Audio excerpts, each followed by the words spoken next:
Thank you for joining us for another episode of Cryptocurrent. Just one quick reminder. Cryptocurrent is a cryptocurrency and blockchain education platform that's bridging the gap between the curious newcomers who are just discovering the space and the thought leaders who are shaping its future.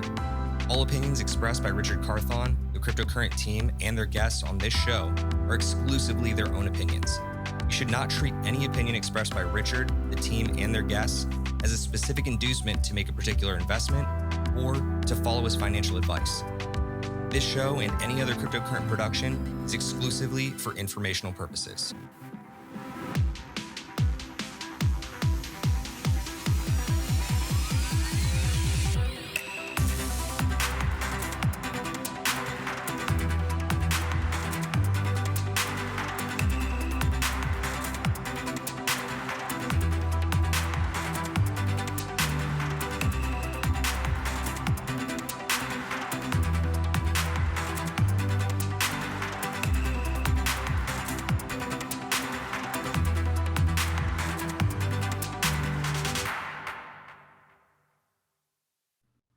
All right, what's going on, everybody? For Cryptocurrent, I'm Stephen Miller, and you are watching the Aftershock, the show where we bring you the latest and greatest in the world of Web3 to keep you connected to what is evolving and changing in our space. Of course, as always on these Aftershock episodes, I'm joined by the host of our interview series and the one and only Richard Carthon. Richard, how you doing? Doing well. We just got back from our very first and inaugural Cryptocurrent team retreat. So that was really cool. People came out to Austin, and a lot of people that have been working remotely got to all meet together for the first time, IRL in real life. And we had some fun team building activities, got a nice little work session in as well. And it was just cool to be able to celebrate, episode 300 with the team last week. So obviously a lot of things going on in crypto. We're gonna get into all that, but it was nice to not think about all that and just be present with like real human beings for a change. But how about you? How you doing? Man, I was really stoked about the weekend. I thought that we did a lot of really great stuff out in Austin, but at the same time, I think that we did ourselves right and did our history right by celebrating episode 300 a little bit. For those of you that have not yet played back episode 300, do us a solid, go check that episode out. We got the chance to talk about where we have come from, where we are right now, and where we're going. And it's exciting times here in crypto land for us, despite there being a bear market. But if you're a first-time viewer or a first-time listener, please do us a big favor. Make sure that you're subscribed over on YouTube or following the show wherever you get your favorite podcasts. We put out these episodes of the Aftershock every single Wednesday, and we also do our interview series every Monday. Now, that's a little bit of a change because you may be used to by now, up until episode 300, hearing our episodes every Monday and Friday, but going forward, we've made the decision to shift over to a one episode a week format. Richard, real quick, just to give everybody at home a little bit of an idea why, would you like to share with everybody why we've decided to shift to just Mondays? Yeah, so we want to make sure that we are maximizing the amount of information that we're given on each of these episodes. So we've been pumping out a lot of really great content, and almost to the point where we feel like we might be self-imploding on or self-eating ourselves with all of the things that we're putting out there. So what we want to do is we want to expand, and we want to make sure we go deeper with each of the amazing guests that we're bringing and presenting to you. And that way you can really get a full understanding of what it is that they're working on, how it can be a good resource for you, next steps that you can do, and really giving that white glove type of treatment with each of the relationships that we're building here at Cryptocurrent, and making sure that we can give you as much as possible to help you move forward with your own journey. And we're making a ton of other changes. Those all will come, but just know that everything that we're about to start bringing to you is going to be making a lot more high quality for everyone listening. Yeah, without a doubt. I think quality is the word of the day. And without much further ado, folks, we're going to jump into the quality of this episode, and that is our Aftershock news catch up. So let's dive right in to this week's Aftershock. The Aftershock. So in the Aftershock, we break this into two segments for you. We've got the Web3 lightning round, and then we've got last week in the metaverse. So let's jump into Web3 lightning round right now to take you update to update in crypto. So our top story for the day is the next piece in the Three Arrows Capital saga. So they're currently apparently looking to move to Dubai and escape all of the insanity that they've caused for themselves elsewhere around the world. But on top of that, it's just been found out that the Three Arrows Capital founders, in fact, used company funds on a $50 million mega yacht. It's a really good look if you're insane. But Richard, what do you think of, I guess, this next It's move in the ludicrous, Three dude. Arrows saga? I mean, when things are going well, no one's gonna ask questions. No one's gonna look that hard. However, you file for bankruptcy, everything looks at a super massive magnifying glass.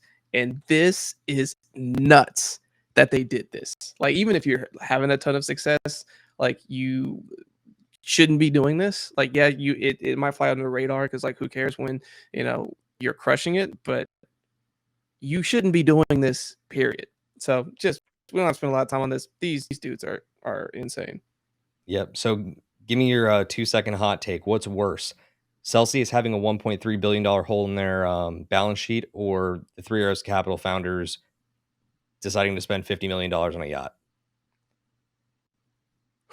It's Celsius by far, but like the Three Arrows, like where this is sucks is like, dude, you now have to liquidate this yacht. You're gonna have to sell it at a loss, and then you still have to justify why you did it in the first place. It looks dumb, and it is dumb. Yep. And it's going to come back even further because apparently they're also going to be liquidating their entire NFT portfolio, which is substantial. So you're going to see a lot more of these lowball subfloor prices on NFTs as well, all to just recover some amount of money for the people who have taken massive losses and suing them during their bankruptcy. So pretty wild, but let's go ahead and forge ahead. Our next story is from good old Chipotle. So Chipotle is officially relaunching their Buy the Dip crypto game with over $200,000 in prizes. Now, Richard, does this actually come just at the same time as Avocado Day with a lot more perks in store for folks?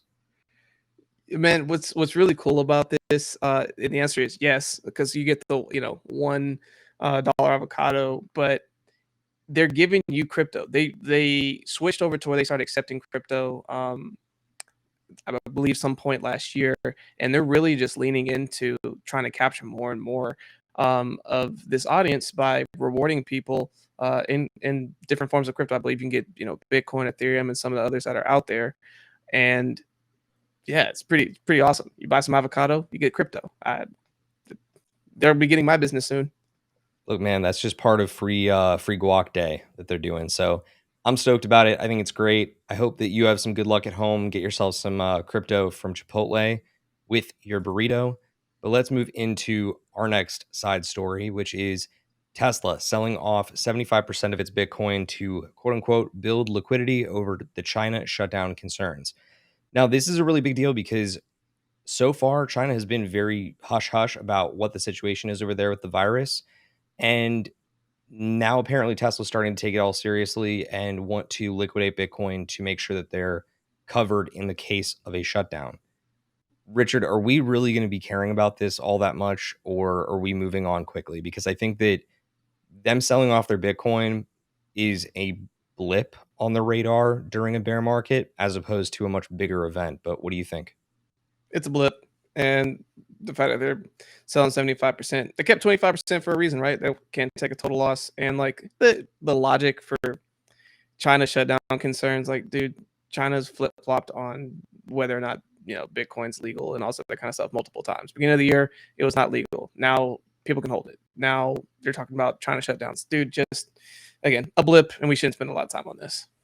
In that case, let's roll ahead. We've got our next story in the lightning round, bringing it back to FTX. So over the last couple of weeks, you may have heard that FTX has been on a buying spree. They're basically the leader in crypto acquisitions during this bear market, and they are continuing their crusade to conquer all of crypto by offering early liquidity to not just Voyager customers, but also potentially acquiring South Korean exchange.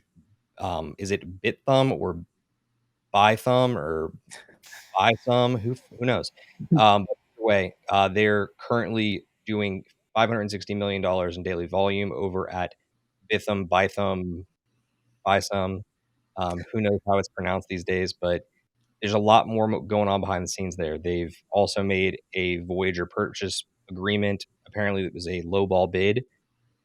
They're not going to stop. That's what I'm convinced of. They're not going to stop until they own all of crypto. Yeah, There's a lot of people out there that think that the digital currency group is the head kind of cartel or cabal behind the scenes in crypto. And I think that FTX, despite being like partially funded by them, is trying to give them a run for their money. But what's your read? Oh, FTX is trying to take over. I agree with what you're saying. They are doing everything possible. They're getting all the fire sales. And what they did was extremely smart. They went and got all of this money, and then they kept a lot of it liquid. For why? Because they knew at some point the market would turn, and a lot of these people potentially would get in trouble. But what they didn't anticipate was the just collapse between Luna and everything else, and which has made everything cascade even faster. So while they were like, okay, we're sitting on all this money, now they can go bail out a lot of these really, really bad situations at a discount, and they're fully taking advantage. Now, are they structuring all the deals favorably? No. Why would they? And they can. They're taking advantage of a situation. I'm not necessarily mad at it, but like, dude, they're trying to take over everything. I'm the furthest thing from mad at it. I think that the article that came out from Voyager saying that, like, they were lowballing us and all this other stuff, like, I have no sympathy. I have no sympathy at all because you guys allowed yourselves to get into such a bad financial position that you don't deserve to get the valuation that you once had. That's just a reality. Yep. You effed up, homie. Anyway, let's go ahead and move on because I think that FTX taking over is not really breaking news, if you will. So Coinbase is officially petitioning the SEC for specific digital asset securities rules. Now, this comes after they cited that the current securities framework has a lot of difficulty as a groundwork or a larger way to look at digital assets. There are some things that are very much so more specific in digital assets that certain security laws can't necessarily uphold. So they're right now working and lobbying for more specific digital asset rules for digital asset securities. Now, again, like we haven't heard a lot more about it since the Hinman testimony was allowed to be seen in the XRP case. But Richard, I have a feeling that we're going to see a lot more specificity out of the SEC in very near term because if that's as bad as I think it is, the only answer is going to be yes, we will give you exactly what you want so that we can get like the big top of the government off of our asses. Is that how you see it? Or do you think that we're going to see this before the XRP case ends? I don't know if we see it before. There was another. There's legislation that was supposed to be going in around this in the U.S. and they basically punted to late September, getting closer to election day or after midterms. And I think we're going to continue to see that. I think they're basically trying to see how our midterm election is going to shape out, and then we're going to let that determine how new policies and things are put in place. And I think the SEC is kind of like waiting to see what happens there. So I think that's kind of the play here. But like the sooner we get clear direction on all of these different rules from the SEC, from the government, all this other kind of stuff, the easier it is for institutional money to really start coming in and we see the next bull run. So like I'm all about it. I mean, I hope they hurry up. I don't think they're incentivized to hurry up anytime soon, just from a timing standpoint. So, like, I don't really think we're going to start seeing anything start moving until late November, December, if that. Yeah, I think we'll see. I'm personally really bullish about the end of September because I really do believe that ETH 2.0 is going to happen and we are going to see an actual merge occur and that we're going to start to see a run on that. And I don't think that we're going to be able to wait until the midterm elections. That being said, you also have a really big issue with the fact that a lot of people right now think that in the United States, we're going to see a very significant change in with those midterm elections. So read that how you will, but we're going to go ahead and forge forward and not make this into a political show. Our final story in the Web3 lightning round this week comes from Audius. Now, Audius is a really unique protocol because they are spinning themselves as the Spotify of Web3. But along that story, now that you are starting to decentralize the music industry, it comes with a little bit of baggage, and that is that your token is going to be used for governance. So the Audius token allows for the governance of the protocol. And when people don't pay attention to what governance can actually do, you end up getting proposals in that could potentially be very damaging for the protocol. In this case, Audius was exploited for $6.1 million because a malicious governance proposal got passed through their DAO / through their infrastructure. I hate to say it, man, but like I really think this is going to be a lot more common of a case now that we're in the bear market. People do not realize that they're actually holding governance tokens, and a lot of bad actors are probably going to start coming in after this specific instance and explicitly be going after pulling liquidity out of these protocols just because they know that nobody's going to be able to vote against them because they have the voting power and the ability to reach a quorum with their governance votes. What do you think I'm on point here, or is there another way to be looking at this? No, I think that tracks. When you discover a way to, not, I mean, yes, legally, but like you have a way to exploit things that is fairly done. People are always going to try to scam. People are always going to try to find a backdoor and do what they can to get you. But if they have the means to do it in a way that is like compliant, I don't know that you can necessarily get mad at it. It sucks, but like they exposed something that was fair. Like I don't know, man. Like it's a weird concept of like by going in and helping to pass governance by just owning a certain amount, which is the point of the centralized market, you're going to be exposed to people who can come in with enough of your native token and make those kinds of decisions, especially for the fact that a lot of people don't participate. So even though you might have a ton of coins, if 80% of them don't show up to then go and pass different governance rules, then that also frees you up to have this kind of stuff happen as well. Same thing with just like, again, not a political show, we're not getting into politics, but people don't show up to vote sometimes too, even though they might be registered to do whatever and feel a certain way about a thing. They don't show up to vote. What's the point? Yeah, but I mean, you also jump into one other thing here, and like, I'm glad that you're bringing it back around to a real world example because this is the Web3 example of defrauding an institution. Like, that's exactly what it is. So I would be interested to see how you could take those individuals who brought this proposal forward and managed to get it through in front of a court. But I don't think that'll ever see the light of day. I think that this is just going to be what it is. And I'm really curious to see what ultimately comes of this because I think that people are going to start to realize that they've got too loose of governance protocols within their protocol constitutions, because every single protocol has like a set of bylaws that they operate under. This is going to call into question a lot of that. So we'll keep you posted on this, but let's jump into last week in the metaverse. So this is where we're taking you through everything related to NFTs, metaverse, crypto gaming, and the like. And our first story comes from the US government Department of Ethics, which has officially informed all government officials that they must report NFT investments worth more than $1,000. Now, there is a caveat in here, and it's that word investments. So there is reason for people to believe at the higher levels that if they are viewing their NFT purchases as art purchases and not as a short-term investment, they do not have to report. I think that this is just their way of providing a loophole. I think that without saying this, there's just too much left up in the air for people to just kind of abuse within the system. But I think they're ultimately still going to abuse it.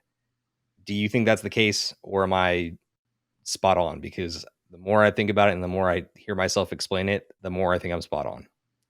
Well, yeah, but also think about that, right? It's so vague, right? If they got a report on NFT investment worth 1,000, if they invested $100 and now it's worth 10 grand, do they have to report it now? Like if you are a part of a company that diversifies into it and like you put in X amount and it diversifies into whatever, like do you not have to report that like, oh, in that portfolio there's something that's over 1,000? There's so many, like you said, loopholes. There's a lot of ways that they could potentially try to still get around this. I think they're trying to show that, hey, you can't like do these short-term things or try to make, I don't know, House of Representative like NFT or something like that. But like they're gonna have to do more with this. The thing that bothers me about this is that in a lot of cases, you see things rolled out under guise of ethics at the top level, and then it slowly gets trickled down to the populace. And yet the populace isn't aware of the fact that the language is actually presenting a loophole. So by the time it reaches populace, they're just being told that if they spend money on NFTs and it's more than $1,000, they have to report it. That's the negative here, at least from my perspective. I don't want to see that become the case, but I'm worried that it is nonetheless. So we'll keep you posted on how this one develops, but I think it's something to be at least aware of, so you can tell your uncle who's in Congress to help make sure that NFTs are protected. Now, this is probably the biggest story in the metaverse last week. Minecraft, your favorite block building game, has officially dropped the hammer on NFTs, issuing a full and complete ban from the servers and the game at large. Now, this is a really big deal because a lot of players and a lot of creators around the Minecraft space were already starting to build out NFTs that they could use in the game. And no institution or project was more involved in that than a project called NFT Worlds, which has since announced, since the ban, that they will be creating their own platform based on many of the core Minecraft mechanics since the ban. There have been a lot of scathing comments coming out about Minecraft and how this is just a complete middle finger to all of the creators, the players, and even the partner, brands to Minecraft at this stage of the game. But with what NFT Worlds plans on doing and what the Sandbox is already doing, I think that when you immediately cut out the ability for people to monetize their Minecraft spaces, you're going to lose a lot of people from the game.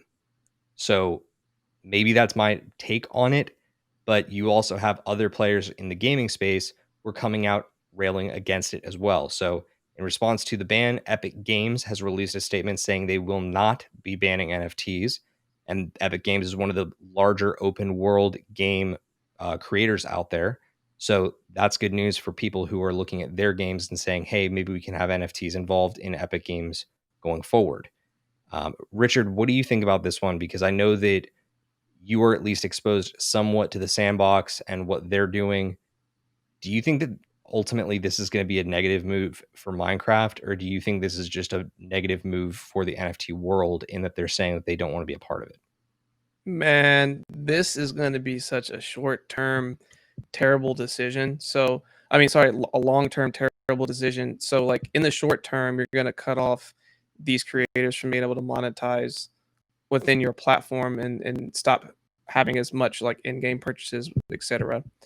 And right now, what Minecraft has market share, and they have all these people who are here who, if you love the environment and do what you do in Minecraft, you're going to keep a lot of them. But as more and more of these creators, which man, I have watched videos of people in the worlds that they create in Minecraft. It's insane. Like the amount of time, effort, energy they put into this stuff, and they can't really monetize it other than what they are doing like on like a Twitch or them like showing themselves building it or their YouTube channels, whatever. To not be able to turn that potentially into in-game NFT that you use that you can then go and monetize on, these really great creators are going to go elsewhere once those games have just as good, if not a little bit less quality and mechanics as Minecraft. So I think it's still going to take time to build those kind of environments, those types of games to pull people over, because ultimately gamers aren't really worried about the play to earn. They're not there yet. They're there to game. It's the reason it's the fastest growing thing in the world. People love really good games. It's a way to disconnect. It's a way to build online community. It's a way to be in a world and environment that's conducive to what you feel. But for these creators that are in there doing it and doing a really good job, you're saying like, hey, actually, I need to make all the money. You can't make any of your money. Again, for now, in the long term, Minecraft is going to regret this. I'm calling that now. It's going to take a couple years to get there. But like, I like that Epic is like, nope, we're here. Come on. Creatives, come on over here. We're good. What I will say is I think that it's going to be the Epic Games that win out here at large, and the other companies like Square Enix that are trying to make bigger moves into Web3. I think they're all going to benefit from this a bit more than you're going to see NFT Worlds or Sandbox benefit from it. Because again, as you said, a lot of these gamers, they don't necessarily care about the crypto side of it yet, They don't. but they want to at least know that if they're going to go forward gaming with certain companies, that the door is open, right? That to me is the biggest thing. They want access to like be able to explore that when the day comes. That being said, like I don't think that a lot of these boxy, weird games are going to be the future.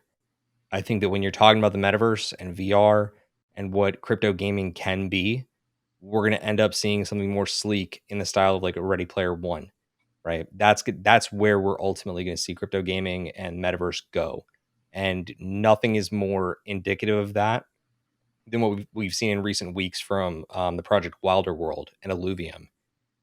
Both those projects are making massive strides forward and are doing land sales soon, right? So I would be really careful about, I guess, aping into NFT worlds on something like this. I don't think that they have enough proven at this point. Now they're saying they need to build an entirely new platform. So maybe there's an opportunity to buy if it really bottoms out, but I wouldn't count NFT worlds out just yet. I think that they're very dedicated. They have a great team. They know the architecture of Minecraft really well. And who knows, you may see them start to void out and move over into Sandbox's ecosystem. There's a lot of different paths forward for them from here, but we will keep you posted on how this one develops and take you into our next story. So our next story in the metaverse this week is from Time Magazine, who is officially moving to an NFT subscription model, giving users more control over their data. This is, in my opinion, the most unprecedented, like absolutely under the radar news of the year. The reason I say that is because modern news and magazines are dead. This may actually be the first step towards a true revival of written and digital magazine and editorial media. And when I say that in mind the fact that like people consider BuzzFeed like modern media, but BuzzFeed's garbage. I'll say that now. And I have a friend that works at BuzzFeed. So let me say it louder. It's garbage. Doesn't matter. Point is, with time moving forward with an NFT subscription model, they're taking a massive risk, but a calculated one. Because ultimately, if they can convert more of their users over into this model, make sure they have control over their own data, they can also get much more closer insights from what their users are looking for from that media. So they can start providing more catered content to their user base because they know it a lot more closely. I'm excited by this. What other things does this make you think about, Rich? The perpetuity of having an NFT subscription model, that they have all these paywalls that they're starting to put up where like, yeah, if you put in $1.99, you can now like, a month, you can view all our stuff, all these paywalls. And I think people are really getting sick of paywalls. They'd rather just go somewhere that's free, even if you are putting out like superior content. So you're already limiting yourself to a smaller amount. And yes, at the end of the day, what is $2 other than $24 at the end of a year? But for a lot of people, millennials and younger, who are used to free stuff, a lot of people don't care if it's the greatest thing ever. They're just not going to go for it. If they have a ton of other free media options, like Steve just said, BuzzFeed, for whatever reason he has a grudge against. We can unpack that at a different time. But for NFT subscription model, that's awesome because like now that you own this and you potentially can be earning revenue in addition with Time Magazine as they do well, it's also something that you can then go and gift to somebody and now they have access to it. Like there's a lot of different pathways that they can make this a sustainable model and have this reach the new age audience that they need to be actively going after, which again are your millennials and your Gen Zers and so on. Like, how do you start to get the next wave of who your audience will become? So I think this is a good approach to doing it. It's going to sound weird because like I personally believe in like SaaS models and subscription models with certain businesses, but I think in media, it's been one of the biggest failures that I've ever witnessed. You've seen more media conglomerates get absorbed and merge across the last decade because of that than you would have otherwise thought. I mean, like, you should seriously do some like looking into it once you're done listening to this podcast episode and all of our other interviews. But when I look at the future of media and all of like the opportunity that exists there, NFTs allow media communities to come together. And you don't get that from a New York Times. You don't get that from a Washington Post. Like, sure, maybe there's like a subreddit out there for people who really love print media, but most people who love print media don't know how to use computers. So I'm going to leave it at that. I think it's going to be a really interesting evolution for the internet and for digital magazines going forward. But let's jump into our second to last story. Now, it's no secret that Yuga Labs has been under fire in recent weeks and have also been doing some firing, for example, in their case against Ryder Rips. But Yuga Labs is now officially accused of artificially inflating the price of their NFTs in a new class action lawsuit. This is going to be really, really interesting. Or it's going to be really, really quickly dismissed. Richard, which of the two do you think it's going to be? I don't know about dismissed. What do you think? I think it's going to take a very large burden of proof to be able to prove that they're actually artificially inflating the price. You will need to show actual messages and proof of collusion with holders to be able to get away with that. I'm only saying that because like you and I both studied law to a degree in college. And I understand like the entire idea of like innocent until proven guilty, but there's that exact term that I said, burden of proof. And that's why I think why it's not going to get dismissed. I think it's going to get settled. But I mean, you really think that that counterparty that is forming a class action against them has the ability to get definitive damning proof that Yuga has been trying to coordinate behind the scenes artificial inflation, like trying to get holders to elevate floor? Oh, I think it's going to be really hard. And I think that they're going to go every route possible to try to make it happen. But they have other fish to fry. They're already getting sued by a couple of other people for different places. Like they're getting attacked from a lot of different angles, and they got to start picking battles, Steve, or they're going to get, lawsuit dry. That's why I think when they look across the board on like, okay, what's stuff that we can just ignore and whatever, this might be one of them.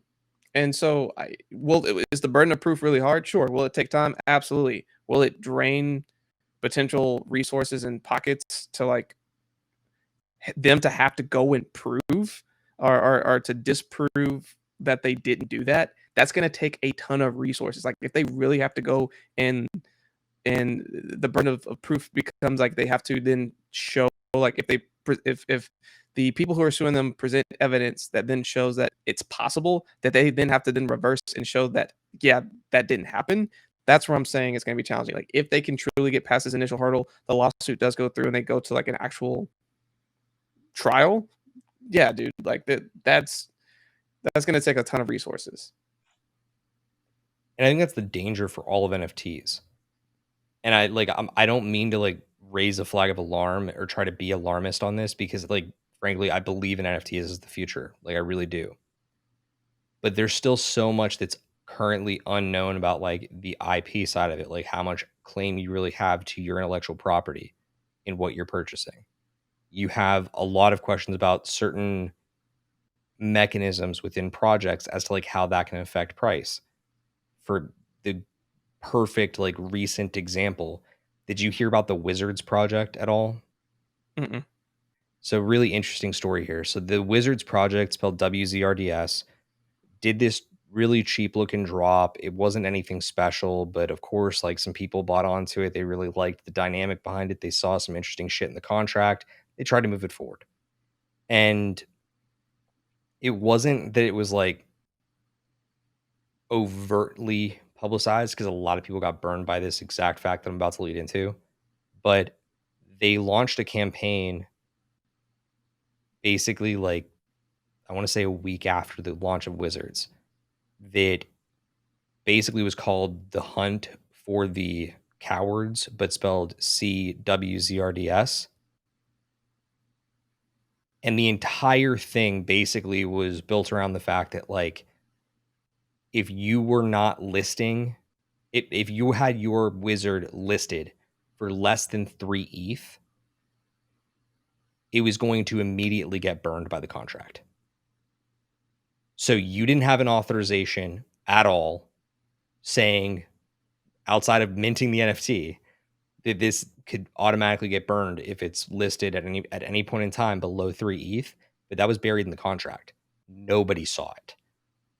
And apparently, like, thousands of these wizards NFTs automatically get burned, and it immediately inflates the floor up to 3 ETH. So that's not artificially inflating the price. That is deliberately manipulating price. Yeah. So there's a lot of reasons, and it's why I bring that story up, is that, like, there's a lot of different ways in this space that you can make these type of claims, but unless you actually present a burden of proof, upholding that in a court case is going to be null and void. And at the same time, any type of money that you're trying to make out of that, it's only going to end up going to cover your individual lawyer, because that's going to be a long and arduous case. It's going to take up a lot of capital. And ultimately, you're probably going to kill the project in the process, because all of that liquidity will dry up. With Yuga, Yuga's going to be fine. Okay. Yuga's going to be very okay, because they'll be able to settle. If you look at the XRP case, they had billions of dollars in terms of their total valuation. And that's why they could go up head to head, toe to toe with the SEC as long as they They did. had the liquidity to stick it out. Exactly. NFT projects don't. So they're going to have to either settle on this, or it's going to get thrown out with summary judgment. So who's going to have to say? I don't really know off the top of my head, but that's the way that I view it. I think it's going to be really interesting to see how this goes going forward. But we'll keep you posted on how it develops as we get into our final story for the week. Premint. You may have heard us talk about it 2 weeks ago when they got hacked, and there was an exploit on the site that unfortunately was abusing set approval for all and was draining people's wallets. That's why you got to make sure that you read the transaction before you click sign or yes. Well, they've officially made public the acquisition that we shared with you about a month ago, and that is that they acquired Vulcan Auth. Now, Vulcan Auth is, if you're in the NFT space or you're familiar with Discord, it is a brand new solution out there that has been absolutely earning the love of a lot of big communities and collectors. It's used within the Moonbirds community, it's used within the Xcopy community. And what it does is it helps servers token gate the server. So it means that you have to show proof that you own a proof NFT or a Moonbird NFT to get access to that server. You use this solution to gain access. By acquiring Vulcan Auth, Premint is starting to actually build a massive war chest for themselves. So I'm really curious about how this one pans out, but I'm interested to see, because it shows that they're prioritizing security, if this is going to play well for them in the optics lane now that they're still on the heels of that hack. Do you think that this actually is going to be something that benefits them a lot long term, or is this just a short term vision thing? It's optics. I mean, I think it does help. I mean, long term, yeah, it helps them, but this is only solving one issue with Discord. You still have all your other social channels that people can actively go after that they can't really do a whole lot about. They still have exposure to all of these other third parties. Um, as far as the different places where they've launched their NFTs. So, like, again, it solves one challenge of just Discord. So I think it's optics. The benefit that I will say about this acquisition in particular is that it does start to give them the tools and the ability to offer a full suite of services for NFT projects, because it is already a very B2B project, which Premint is. They allow you to set up an allow list for your project and, like, a snap, and start working with other communities to offer allow list spots. This could be their pathway towards also taking on token proof, which is the, like, IRL event token gating solution of choice right now. So I'm interested to see how it develops, but I think that there's a lot more going on in the space that people need to be aware of when it comes to security. And by having a Vulcan Auth out there get more funding and continue to build forward, it's going to be overall good for the space. That's the way that I read it. But that right there is going to wrap up this week's Aftershock. We appreciate you being here. It's been a blast chatting with you guys today and catching you up and keeping you connected to the world of Web3. Richard, I know that we just moved to a brand new model of Monday interviews only. So why don't you tell the folks at home who they can go and check out on the CC interviews right now? For sure. So Monday we just dropped an interview with a long-term favorite, Mr. Blockchain Wayne Marcel. He is going to, or he's now working as the head of business development over at FIO Protocol. They're doing a lot of really cool things. They're allowing you to essentially have a name and think of it like almost like ENS of a sort, but it's not just for Ethereum. It's for their own layer one protocol where you can now send money. So if I had like at Richard Carthon, you can send that to me. If you try to send Bitcoin and I don't have my Bitcoin set up, it won't let the transaction go through. So it just validates and verifies that whatever you're trying to send won't actually go through unless you actually have the wallet and everything set up. So it's just another layer of security so you don't mess up and send crypto to the wrong place, like I'm sure all of us have before. I know I have before. I always send a short amount, and that's actually something that Wayne brought up in that interview. They really tried to solve that problem of like you don't have to just send a small amount to verify that it will go through to a proper wallet address, and a lot of other really cool things. That's awesome. So make sure that you go check that out. That's Wayne Marcel from FIO Protocol. The last thing that I will say is you better make sure, sir, that you put some respect on that man's name because he is not just head of business development. He's also the chief meme officer of FIO Protocol. Never forget it. Never forget it. Wayne's a good friend of the show. We appreciate him coming back on and sharing with us some of his new job over at FIO and FIO, whichever way you would like to call it. And he will be a speaker at our upcoming in-person IRL event in Austin, Texas. So, by the way, if y'all don't know about that, we are doing in live person event called AGME. Austin's going to make it. It's going to be on August 19th, Friday, August 19th. Come and check us out. Get more information at AGMECon.